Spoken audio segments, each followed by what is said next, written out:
I still remember the smell of the rain that afternoon, how it mixed with the scent of wet asphalt and fresh-cut grass. I was 17, tired from basketball practice, and just wanted to crash at home. But life has a strange way of leading us into moments that change everything, doesn't it? My name's Ethan Miller, and this story isn't about me being a hero or some kind of saint. It's about people, kindness, and the kind of love that doesn't always come from where you expect it. It all started with my best friend, Ryan Thompson. We'd been friends since middle school, the kind of friends who shared everything: bad grades, half-eaten sandwiches, and the occasional secret. Ryan was one of those people who always seemed to have it together, but that year, something in him changed. He'd been quieter lately, missing basketball practice, making excuses about stuff at home. One afternoon, after school, I asked if he wanted to come hang out and play video games, but he shook his head. "I can't, man," he muttered. "Gotta help my mom." Something in his tone made me pause. There was no eye contact, just this tired look that didn't belong on someone our age. "You okay?" I asked. He gave a small nod, forcing a smile. "Yeah, just family stuff. Don't worry about it." Of course, I did worry about it. Because that's what friends do. A few days later, it was raining again when I saw Ryan walking home alone, no umbrella, his backpack half open. I offered him a ride, but he refused, saying he needed to stop by the grocery store. I figured he was just being polite, but when I passed the parking lot later, I saw him pushing a cart full of groceries and paying with coins. He looked exhausted. That image stuck in my head all night. The next day, I asked my mom if I could help her make some extra dinner portions. I told her I wanted to take them over to Ryan's house. She smiled knowingly. Moms have that radar, and helped me pack it all neatly into containers. When I got to Ryan's house, I realized I'd never actually been inside before. It was a small, one-story home with peeling white paint and an old swing creaking in the front yard. I knocked twice before the door opened, and there stood Mrs. Thompson, Ryan's mom. Her name was Laura, and I remember that moment so clearly. Her face lit up with surprise and warmth when she saw me, but I could also see traces of tiredness in her eyes, like she hadn't slept properly in days. "Oh, Ethan, hi there," she said softly. "Ryan's in his room, I think." I smiled awkwardly and lifted the food bag. "Hi, Mrs. Thompson. I brought some dinner. Mom made too much." For a moment, she hesitated, just long enough for me to notice. Then she smiled, that kind of smile that's both grateful and a little embarrassed. "That's very kind of you," she said. "You can just set it on the counter." As I placed the containers down, I noticed the kitchen, half-empty cupboards, a flickering light, and a pile of bills on the table.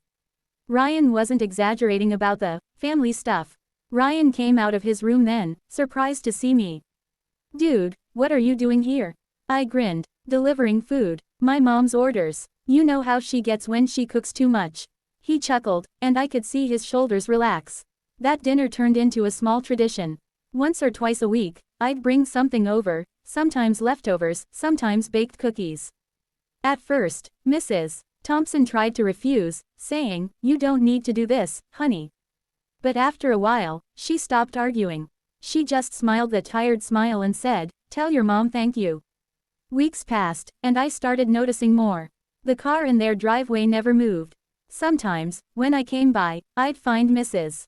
Thompson sitting on the porch, staring at nothing. One evening, after dropping off dinner, I saw her struggling with a heavy box of groceries on the steps. Instinct kicked in. "Here, let me help," I said, rushing over. She shook her head. No, I've got it." But the box tilted, and cans spilled out everywhere. I caught it before it hit the ground. She sighed, clearly frustrated, not at me, but at herself. "I'm sorry," she whispered. I hate feeling like a burden." I didn't know what to say. So I just started picking up the cans, quietly helping. After a long silence, she said something I'll never forget. "I'll pretend you're just helping me because you're being polite, okay? Makes me feel better." I smiled at her, unsure how to respond. But in that moment, something clicked. She wasn't just Ryan's mom anymore, she was a person carrying more weight than anyone should. From then on, I stopped pretending it was just dropping off food. Sometimes, I'd mow their lawn, fix the porch light, or carry groceries. Ryan's mom would always joke, "Don't let me make you my handyman." But behind her words, I could hear gratitude. Over time, I learned what had happened. Ryan's dad had passed away the previous year in a car accident. He'd been the family's main provider, and the loss left both Ryan and Mrs. Thompson reeling, emotionally and financially.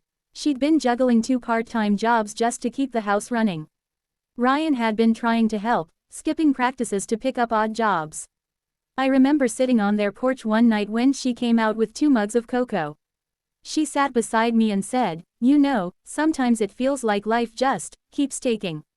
But then someone shows up, someone who reminds you it's not all bad." I didn't know what to say, so I just listened.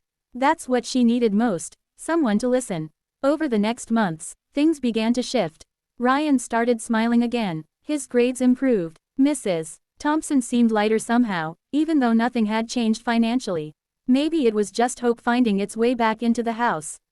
Then, one afternoon, something unexpected happened.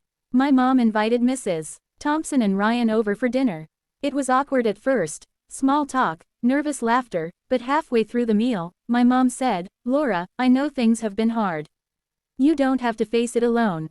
Mrs. Thompson's eyes welled up. "You've done enough already," she whispered. But my mom just smiled. There's no such thing as enough when it comes to friends. After that, the 2 families became close. My mom helped her with job applications and budgeting. I helped Ryan catch up with basketball. Slowly, the cracks began to heal. A year later, I got a scholarship offer for college. I remember telling Mrs. Thompson, half joking, "Guess you'll need a new handyman." She smiled, eyes glistening. "You've already done more than enough, Ethan. You've reminded me that good people still exist." Before I left for college, she handed me a small, wrapped box. Inside was a keychain shaped like a heart with an engraving, "Kindness is never wasted." I still carry it to this day. Now, years later, I'm 25. I'm telling this story because sometimes, we underestimate the power of small kindnesses. We think we're just helping with groceries or fixing a light bulb, but to someone else, it can mean the world. Life is strange that way. The day Ryan's mom said, "I'll pretend you're just helping me," I didn't realize she was letting me in, letting me help heal something deeper. She taught me that accepting help isn't weakness. It's grace. And maybe, just maybe, we all need someone who'll pretend to help us until we're strong enough to stand again.